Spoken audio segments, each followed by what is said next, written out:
یا الله انا خلق من خلقک، دعای مورچه، ما بندگانی از بندگانت هستیم یا الله.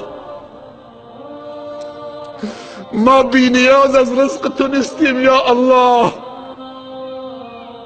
ما بی نیاز از رحمت تو نیستیم یا الله.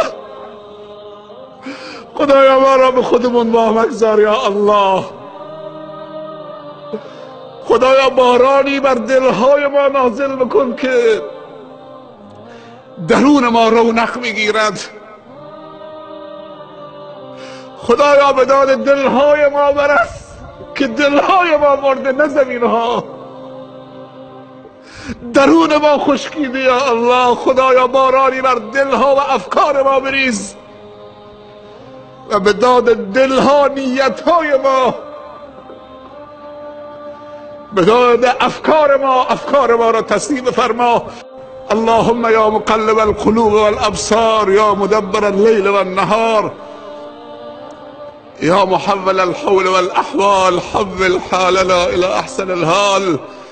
ربنا ظلمنا انفسنا وان لم تغفر لنا وترحمنا لنكونن من الخاسرین.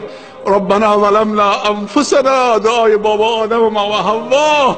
ربنا ظلمنا انفسنا وان لم تغفر لنا وترحمنا لنكونن من الخاسرین.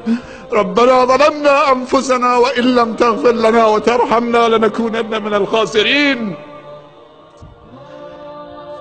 خدایا محتاج رحمتت هستیم. بعد از اینکه درون ما را شستید پروردگارا، بعد از اینکه درون ما را شستید پروردگارا، بعد از اینکه درون ما را شستید، باران رحمت مادی خودت را بر ما ببار.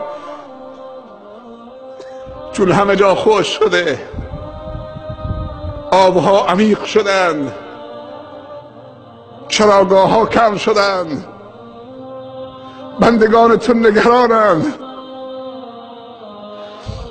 خدایا اینایی که میبینید 90%شون 2-3 روزی که روزه هستند، امروز با دهان روزه آمدن. خدایا صندوقی برای بیماران تالاسمی و سرطانی و کلیوی گذاشتند. خدایا عجله‌ای برای رفتن ندارند. خدایا اگر تو اونها را بیامرزی و استغفار و توبهشون رو قبول بکنید، مشکل باران ندارند. مشکل این که دلشون خشکیده شده، توکل و ایمانشون و یقینشون و عقیدشون ضعیف شده و اخلاصشون خدشه‌دار شده و مسیر قلبشون منحرف شده. خدایا به این جمع نیازمند رحم بفرما. از خانه هاشون به این بیابان آمدن. تو خودت گفتی اگر بنده من دستشو بلند کرد 3 بار گفت یا الله یا الله یا الله. تو خودت گفتی که من شرمم میاد که دست بنده و خالی بر بگردونم. خودت گفتی ادعونی استجب لکم.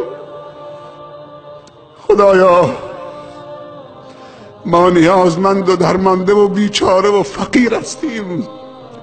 یا ایها الناس انتم الفقراء الی الله. همه شما فقیر به درگاه خدا هستید.